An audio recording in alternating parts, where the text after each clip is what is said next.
सच्चिदानंदरूपाय विश्वभूतपत्यादिहेतवे तापत्रय विनाशाय श्रीकृष्णाय वयं नमः। श्रीमद्भागवत महापुराण दशम स्कंध पूर्वार्ध प्रथम अध्याय। भगवान के द्वारा पृथ्वी को आश्वासन, वसुदेव देवकी का विवाह और कंस के द्वारा देवकी के 6 पुत्रों की हत्या। राजा परीक्षित ने पूछा, भगवान, आपने चंद्रवंश और सूर्यवंश के विस्तार तथा दोनों वंशों के राजाओं का अत्यंत अद्भुत चरित्र वर्णन किया। भगवान के परम प्रेमी मुनिवर, आपने स्वभाव से ही धर्म प्रेमी यदुवंश का भी विशद वर्णन किया। अब कृपा करके उसी वंश में अपने अंश श्री बलराम जी के साथ अवतीर्ण हुए भगवान श्री कृष्ण के परम पवित्र चरित्र भी हमें सुनाइए। भगवान श्री कृष्ण समस्त प्राणियों के जीवन दाता एवं सर्वात्मा हैं। उन्होंने यदुवंश में अवतार लेकर जो लीलाएं की, उनका विस्तार से हम लोगों को श्रवण कराइए।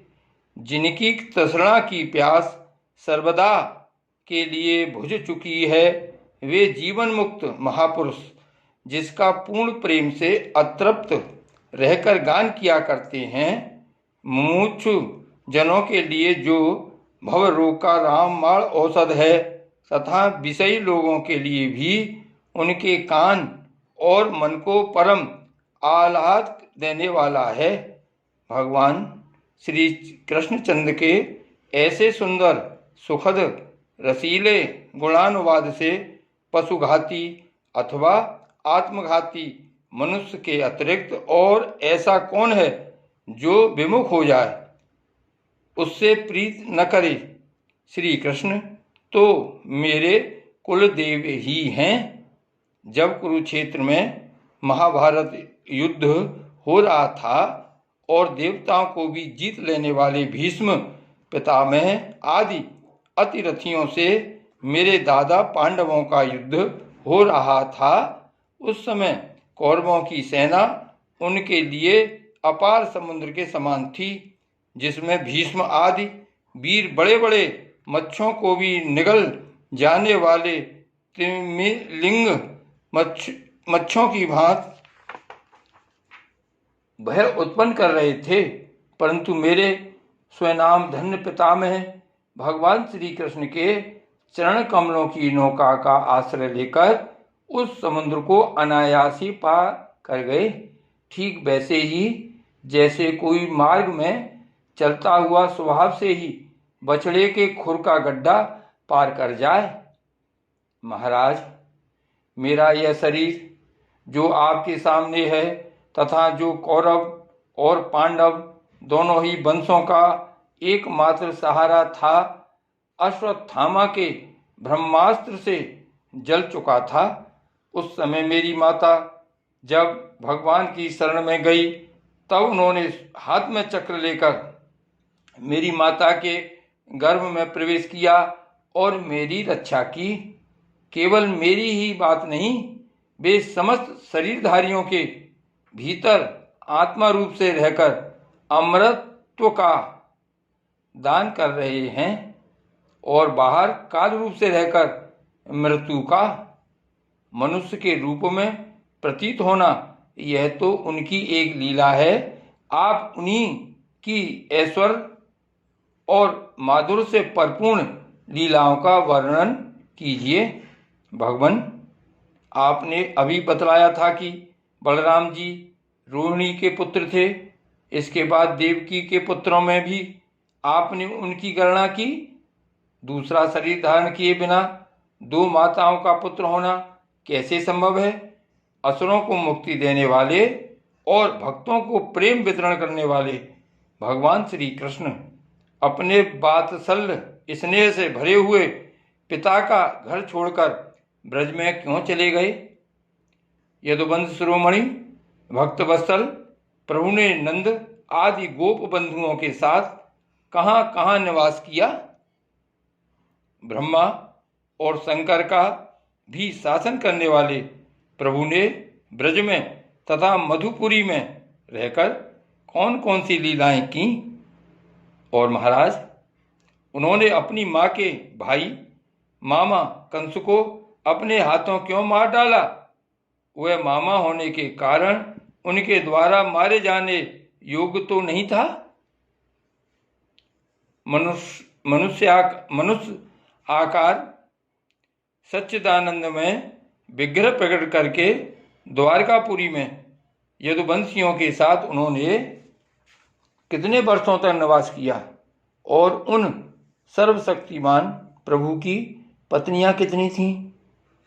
मुने, मैंने श्री कृष्ण की जितनी लीलाएं पूछी हैं और जो नहीं पूछी हैं वे सब आप मुझे विस्तार से सुनाइए, क्योंकि आप सब कुछ जानते हैं और मैं बड़ी श्रद्धा के साथ अब उन्हें सुनना चाहता हूँ। भगवान, अन्न की तो बात ही क्या, मैंने जल का भी त्याग कर दिया है, फिर भी वह असह्य भूख प्यास जिसके कारण मैंने मुनि के गले में मृत सर्प डालने का अन्याय किया था, मुझे तनिक भी नहीं सता रही है, क्योंकि मैं आपके मुख कमल से झरती हुई भगवान की सुधामयी लीला कथा का पान कर रहा हूँ। सूत जी कहते हैं, सोनक जी, भगवान के प्रेमियों में अग्रगण एवं सर्वज्ञ श्री सुखदेव जी महाराज ने परीक्षित का ऐसा समीचीन प्रश्न सुनकर, जो संतों की सभा में भगवान की लीला के वर्णन का हेतु हुआ करता है, उनका अभिनंदन किया और भगवान श्री कृष्ण की उन लीलाओं का वर्णन प्रारंभ किया जो समस्त कलिमलों को सदा के लिए धो डालती है। श्री सुखदेव जी ने कहा, भगवान के लीला रस के रसिक राजऋषि, तुमने जो कुछ निश्चय किया है वह बहुत ही सुंदर और आदरणीय है, क्योंकि सबके हृदय आराध्य श्री कृष्ण की लीला कथा श्रवण करने में तुम्हें सहज एवं सुदृढ़ प्रीति प्राप्त हो गई है। भगवान श्री कृष्ण की कथा के संबंध में प्रश्न करने से ही वक्ता, प्रश्नकर्ता और श्रोता तीनों ही पवित्र हो जाते हैं। जैसे गंगा जी का जल या भगवान शालिग्राम का चरणामृत सभी को पवित्र कर देता है। परीक्षित, उस समय लाखों दैत्यों के दल ने घमंडी राजाओं का रूप धारण कर अपने भारी भार से पृथ्वी को आक्रांत कर रखा था। उससे त्राण पाने के लिए वह ब्रह्मा जी की शरण में गई। परीक्षित, उस समय लाखों दैत्यों के दल ने घमंडी राजाओं का रूप धारण कर अपने भारी भार से पृथ्वी को आक्रांत कर रखा था। उससे त्राण पाने के लिए वह ब्रह्मा जी की शरण में गई। पृथ्वी ने उस समय गौ का रूप धारण कर रखा था। उसके नेत्रों से आंसू बह बहकर मुंह पर आ रहे थे। उसका मन तो खिन्न था ही, शरीर भी बहुत क्रस हो गया था। वह बड़े करुण स्वर से रमा रही थी। ब्रह्मा जी के पास जाकर उसने उन्हें अपनी पूरी कष्ट कहानी सुनाई। ब्रह्मा जी ने बड़ी सहानुभूति के साथ उसकी दुख गाथा सुनी।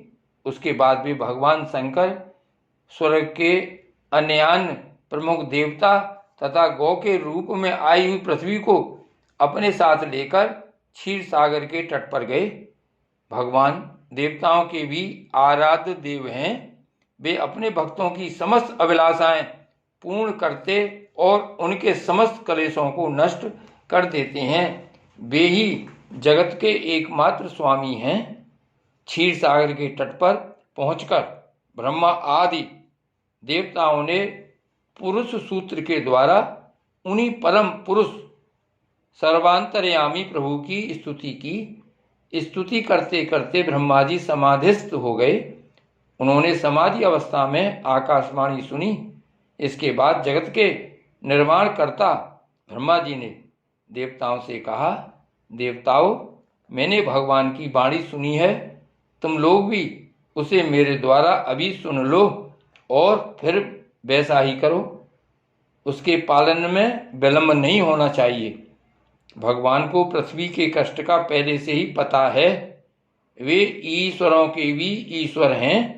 अतः अपनी काल शक्ति के द्वारा पृथ्वी का भार हरण करते हुए वे जब तक पृथ्वी पर लीला करें, तब तक तुम लोग भी अपने अपने अंशों के साथ यदुकुल में जन्म लेकर उनकी लीला में सहयोग दो। वसुदेव जी के घर स्वयं पुरुषोत्तम भगवान प्रकट होंगे। उनकी और उनकी प्रियतमा श्री राधा की सेवा के लिए देवांगनाएं जन्म ग्रहण करें। स्वयं प्रकाश भगवान शेष भी, जो भगवान की कला होने के कारण अनंत हैं, अनंत का अंश भी अनंत ही होता है, और जिनके सहस्त्र मुख हैं, भगवान के प्रिय कार्य करने के लिए उनसे पहले ही उनके बड़े भाई के रूप में अवतार ग्रहण करेंगे। भगवान की वह ऐश्वर्यशालिनी योग माया भी, जिसने सारे जगत को मोहित कर रखा है, उनकी आज्ञा से उनकी लीला के कार्य संपन्न करने के लिए अंश रूप से अवतार ग्रहण करेंगी। श्री सुखदेव जी कहते हैं, परीक्षित, प्रजापतियों के स्वामी भगवान ब्रह्मा जी ने देवताओं को इस प्रकार आज्ञा दी और पृथ्वी को समझा बुझाकर ढाढ़स बंधाया। इसके बाद वे अपने परम धाम को चले गए। प्राचीन काल में यदुवंशी राजा थे सूरसेन। वे मथुरापुरी में रहकर माथुर मंडल और सूरसेन मंडल का राज्य शासन करते थे। उसी समय से मथुरा ही समस्त यदुवंशी नर पतियों की राजधानी हो गई थी। भगवान श्री हरि सर्वदा वहाँ विराजमान रहते हैं। एक बार मथुरा में सूर्य के पुत्र वसुदेव जी विवाह करके अपनी नवविवाहिता पत्नी देवकी के साथ घर जाने के लिए रथ पर सवार हुए। उग्रसेन का लड़का था कंस। उसने अपनी चचेरी बहन देवकी को प्रसन्न करने के लिए उसके रथ के घोड़ों की रास पकड़ ली। वह स्वयं ही रथ हाँकने लगा। यद्यपि उसके साथ सैकड़ों सोने के बने हुए रथ चल रहे थे। देवकी के पिता थे देवक। अपनी पुत्री पर उनका बड़ा प्रेम था। कन्या को विदा करते समय उन्होंने उसे सोने के हारों से अलंकृत 400 हाथी, 15,000 घोड़े, 1800 रथ तथा सुंदर सुंदर वस्त्राभूषणों से विभूषित 200 सुकुमारी दासियां दहेज में दी। विदाई के समय वर वधू के मंगल के लिए एक ही साथ शंख, तुरही, मृदंग और दुंदुम्बियां बजने लगीं। मार्ग में जिस समय घोड़ों की रास पकड़कर कंस रथ हाँक रहा था, उस समय आकाशवाणी ने उसे संबोधन करके कहा, अरे मूर्ख, जिसको तू रथ में बैठा कर लिए जा रहा है, उसकी 8वें गर्भ की संतान तुझे मार डालेगी। कंस बड़ा पापी था। उसकी दुष्टता की सीमा नहीं थी। वह भोज वंश का कलंकी ही था। आकाशवाणी सुनते ही उसने तलवार खींच ली और अपनी बहन की चोटी पकड़कर उसे मारने के लिए तैयार हो गया। वह अत्यंत क्रूर तो था ही, पाप कर्म करते करते निर्लज्ज भी हो गया था। उसका यह काम देखकर महात्मा वासुदेव जी उसको शांत करते हुए बोले। वसुदेव जी ने कहा, राजकुमार, आप भोज वंश के होनहार वंशधर तथा अपने कुल की कीर्ति बढ़ाने वाले हैं। बड़े बड़े सूरवीर आपके गुणों की सराहना करते हैं। इधर यह एक तो स्त्री, दूसरे आपकी बहन और तीसरे यह विवाह का शुभ अवसर। ऐसी स्थिति में आप इसे कैसे मार सकते हैं? वीरवर, जो जन्म लेते हैं उनके शरीर के साथ ही मृत्यु भी उत्पन्न होती है। आज हो या 100 वर्ष के बाद जो प्राणी है उसकी मृत्यु होगी ही। जब शरीर का अंत हो जाता है तब जीव अपने कर्म के अनुसार दूसरे शरीर को ग्रहण करके अपने पहले शरीर को छोड़ देता है। उसे विवश होकर ऐसा करना पड़ता है। जैसे चलते समय मनुष्य एक पैर जमाकर ही दूसरा पैर उठाता है, और जैसे जौक किसी अगले तिनके को पकड़ लेती है तब पहले के पकड़े हुए तिनके को छोड़ती है, वैसे जीव भी अपने कर्म के अनुसार किसी शरीर को प्राप्त करने के बाद ही इस शरीर को छोड़ता है। जैसे कोई पुरुष जागृत अवस्था में राजा के ऐश्वर्य को देखकर और इंद्रादि के ऐश्वर्य को सुनकर उसकी अभिलाषा करने लगता है और उसका चिंतन करते करते उन्हीं बातों में घुल मिलकर एक हो जाता है तथा स्वप्न में अपने को राजा या इंद्र के रूप में अनुभव करने लगता है। साथ ही अपने दारिद्र्य अवस्था के शरीर को भूल जाता है। कभी कभी तो जागृत अवस्था में ही मन उन बातों का चिंतन करते करते तन्मय हो जाता है और उसे स्थूल शरीर की सुधि नहीं रहती। वैसे ही जीव कर्मकृत कामना और कामनाकृत कर्म के वश होकर दूसरे शरीर को प्राप्त हो जाता है और अपने पहले शरीर को भूल जाता है। जीव का मन अनेक विकारों का पुंज है। देहांत के समय वह अनेक जन्मों के संचित और प्रारब्ध कर्मों की वासनाओं के अधीन होकर माया के द्वारा रचे हुए अनेक 5 भौतिक शरीरों में से जिस किसी शरीर के चिंतन में तल्लीन हो जाता है और मान बैठता है कि यह मैं हूँ, उसे वही शरीर ग्रहण करके जन्म लेना पड़ता है। जैसे सूर्य, चंद्रमा आदि चमकीली वस्तुएं जल से भरे हुए घड़ों में या तेल आदि तरल पदार्थों में प्रतिबिंबित होती हैं और हवा के झोंके से उनके जल आदि के हिलने डोलने पर उनमें प्रतिबिंबित वस्तुएं भी चंचल जान पड़ती हैं, वैसे ही जीव अपने स्वरूप के अज्ञान द्वारा रचे हुए शरीरों में राग करके उन्हें अपना आप मान बैठता है और मोहवश उनके आने जाने को अपना आना जाना मानने लगता है। इसलिए जो अपना कल्याण चाहता है उसे किसी से द्रोह नहीं करना चाहिए, क्योंकि जीव कर्म के अधीन हो गया है और जो किसी से भी द्रोह करेगा उसको इस जीवन में शत्रु से और जीवन के बाद परलोक से भयभीत होना ही पड़ेगा। कंस, यह आपकी छोटी बहन अभी बच्ची और बहुत दीन है, यह तो आपकी कन्या के समान है। इस पर अभी अभी इसका विवाह हुआ है। विवाह के मंगल चिन्ह भी इसके शरीर पर से नहीं उतरे हैं। ऐसी दशा में आप जैसे दीन वत्सल पुरुष को इस बेचारी का वध करना उचित नहीं है।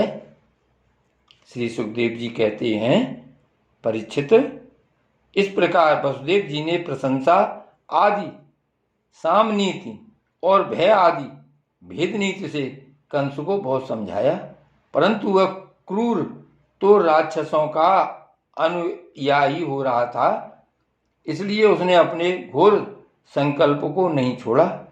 वसुदेव जी ने कंस का विकट हठ देखकर यह विचार किया कि किसी प्रकार यह समय तो टाल ही देना चाहिए। तब वे इस निश्चय पर पहुंचे, बुद्धिमान पुरुष को जहां तक उसकी बुद्धि और बल साथ दे मृत्यु को टालने का प्रयत्न करना चाहिए। प्रयत्न करने पर भी वह न टल सके तो फिर प्रयत्न करने वाले का कोई दोष नहीं रहता। इसलिए इस मृत्यु रूप कंस को अपने पुत्र दे देने की प्रतिज्ञा करके मैं इस दीन देवकी को बचा लूं। यदि मेरे लड़के होंगे और तब तक यह कंस स्वयं नहीं मर जाएगा तब क्या होगा? संभव है उल्टा ही हो, मेरा लड़का ही इसे मार डाले। क्योंकि विधाता के विधान का पार पाना बहुत कठिन है, परंतु मृत्यु सामने आकर भी टल जाती है और टली हुई भी लौट आती है। जिस समय वन में आग लगती है उस समय कौन सी लकड़ी जले और कौन सी न जले, दूर की जल जाए और पास की बच रहे, इन सब बातों में अदृष्ट के सिवा और कोई कारण नहीं होता। वैसे ही किस प्राणी का कौन सा शरीर बना रहेगा और किस हेतु से कौन सा शरीर नष्ट हो जाएगा, इस बात का पता लगा लेना बहुत ही कठिन है। अपनी बुद्धि के अनुसार ऐसा निश्चय करके वसुदेव जी ने बहुत सम्मान के साथ पापी कंस की बड़ी प्रशंसा की। परीक्षित, कंस बड़ा क्रूर और निर्लज्ज था, अतः ऐसा करते समय वसुदेव जी के मन में बड़ी पीड़ा भी हो रही थी। फिर भी उन्होंने ऊपर से अपने मुख कमल को प्रफुल्लित करके हंसते हुए कहा। वसुदेव जी ने कहा, सौम्य, आपको देवकी से तो कोई भय है नहीं, जैसा कि आकाशवाणी ने कहा है, भय है पुत्रों से, सो इसके पुत्र मैं आपको लाकर सौंप दूंगा। श्री सुखदेव जी कहते हैं, परीक्षित, कंस जानता था कि वसुदेव जी के वचन झूठे नहीं होते और इन्होंने जो कुछ कहा है वह युक्ति संगत भी है, इसलिए उसने अपनी बहन देवकी को मारने का विचार छोड़ दिया। इससे वसुदेव जी बहुत प्रसन्न हुए और उसकी प्रशंसा करके अपने घर चले आए। देवकी बड़ी सती साध्वी थी, सारे देवता उसके शरीर में निवास करते थे। समय आने पर देवकी के गर्भ से प्रतिवर्ष एक एक करके 8 पुत्र तथा 1 कन्या उत्पन्न हुई। पहले पुत्र का नाम था कीर्तिमान। वसुदेव जी ने उसे लाकर कंस को दे दिया। ऐसा करते समय उन्हें कष्ट तो अवश्य हुआ, परंतु उससे भी बड़ा कष्ट उन्हें इस बात का था कि कहीं मेरे वचन झूठे न हो जाएं। परीक्षित, सत्यसंध पुरुष बड़े से बड़ा कष्ट भी सह लेते हैं। ज्ञानियों को किसी बात की अपेक्षा नहीं होती और नीच पुरुष बुरे से बुरा काम भी कर सकते हैं, और जो जितेंद्रिय हैं, जिन्होंने भगवान को हृदय में धारण कर रखा है, वे सब कुछ त्याग सकते हैं। जब कंस ने देखा कि वसुदेव जी का अपने पुत्र के जीवन और मृत्यु में समान भाव है एवं वे सत्य में पूर्ण निष्ठावान भी हैं, तब वह बहुत प्रसन्न हुआ और उनसे हंसकर बोला, वसुदेव जी, आप इस नन्हे से सुकुमार बालकों को ले जाइए। आप इस नन्हे से सुकुमार बालक को ले जाइए, इससे मुझे कोई भय नहीं है, क्योंकि आकाशवाणी ने तो ऐसा कहा था कि देवकी के 8वें गर्भ से उत्पन्न संतान के द्वारा मेरी मृत्यु होगी। वसुदेव जी ने कहा, ठीक है। उस बालक को लेकर वे लौट आए, परंतु उन्हें मालूम था कि कंस बड़ा दुष्ट है और उसका मन उसके हाथ में नहीं है, वह किसी क्षण बदल सकता है, इसलिए उन्होंने उसकी बात पर विश्वास नहीं किया। परीक्षित, इधर भगवान नारद कंस के पास आए और उससे बोले कि कंस, ब्रज में रहने वाले नंद आदि गोप, उनकी स्त्रियां वसुदेव और वृषणिवंशी यादव, देवकी आदि यदुवंश की स्त्रियां और नंद वसुदेव दोनों के सजातीय बंधु बांधव और सगे संबंधी सबके सब देवता हैं। जो इस समय तुम्हारी सेवा कर रहे हैं वे भी देवता ही हैं। उन्होंने यह भी बतलाया कि दैत्यों के कारण पृथ्वी का भार बढ़ गया है, इसलिए देवताओं की ओर से अब उनके वध की तैयारी की जा रही है। तब जब देवर्षि नारद इतना कहकर चले गए, तब कंस को यह निश्चय हो गया कि यदुवंशी देवता हैं और देवकी के गर्भ से विष्णु भगवान ही मुझे मारने के लिए पैदा होने वाले हैं। इसलिए उसने देवकी और वसुदेव को हथकड़ी बेड़ी से जकड़कर कैद में डाल दिया और उन दोनों से जो जो पुत्र होते गए उन्हें वह मारता गया। उसे हर बार यह शंका बनी रहती कि कहीं विष्णु ही उस बालक के रूप में न आ गया हो।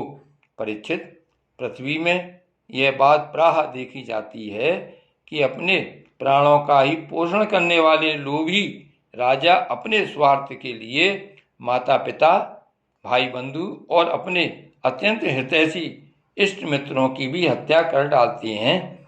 कंस जानता था कि मैं पहले कालनेमी असुर था और विष्णु ने मुझे मार डाला था। इससे उसने यदुवंशियों से घोर विरोध ठान लिया। कंस बड़ा बलवान था। उसने यदु, भोज, अंधक वंश के अधिनायक अपने पिता उग्रसेन को कैद कर लिया और सूरसेन देश का राज वह स्वयं करने लगा। जय श्री कृष्ण।